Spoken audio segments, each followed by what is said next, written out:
So, we're here with the main man from Polyphia, Clay Aeschliman. Lovely to meet you, man, and thanks for taking the time. Yeah, thanks for having me. So right, let's just jump straight in. So, what inspired you to A, become a drummer, and then pursue a career in the industry? I suppose what made me want to have a career in drums was my hatred of corporate America. Right. Okay. I had honestly had no plans of being in a band or really playing drums for a living. I did a corporate gig for a couple years and I just hated it.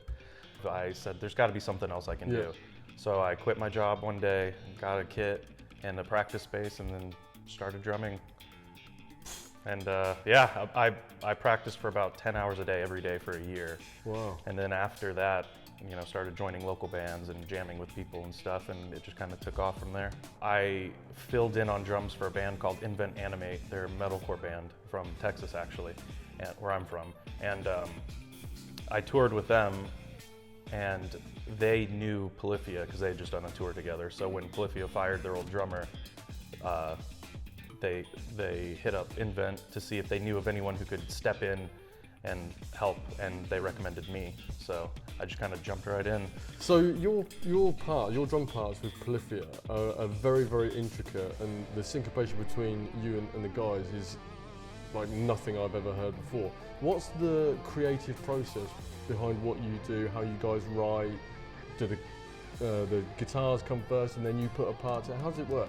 I usually get songs in one of two ways. One, I'll get a song that's, the guitars are there, sometimes be a super complex like programmed electronic beats and stuff like already in there. Yep. And my job is to make them playable. Right. Because okay. if you listen to like a lot of like electronic music, they have like 5 different snares and like a bunch of different hi-hat pits, like pitches up and down, and all this stuff going on at the same time, and it's real crazy. And I get to kind of dissect that and make it human and playable, add my own touches here and there, and then obviously like fills and all that good stuff. Or I'll get songs that have just placeholder beats, just simple like, and then they just say, do what you want. What I like to do is mimic guitar runs with my cymbal work, so they match up, and I think it sounds really cool. A lot of accents on splashes and things like that. Yeah. And so, just out of interest then, so when it came to doing Play God, how did you do that? The 2 scenarios you just described, which one was that? That one was actually kind of a perfect mix of both. The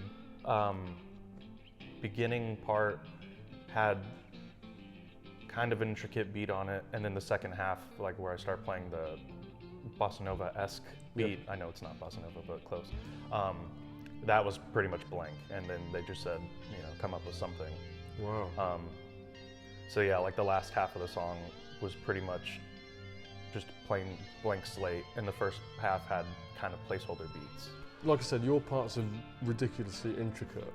So how do you, that requires a lot of concentration, I'm assuming, unless you're just that good that you could just play, which I'm sure you are.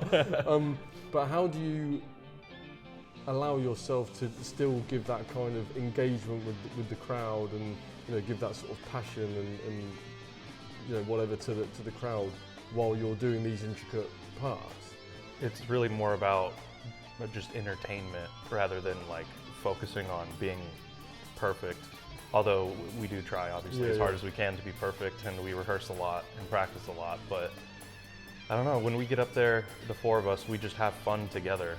And you'll see it tonight. We goof around a lot with each other on stage and try to make each other laugh, and I think the audience picks up on that, and they have a good time too.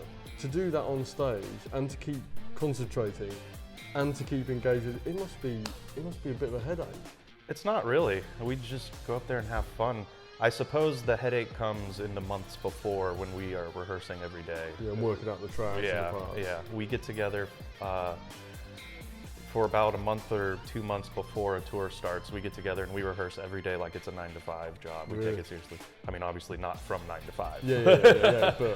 But yeah, we get together every day and make sure we're solid. So we can, so that allows us to be able to just go out and have fun.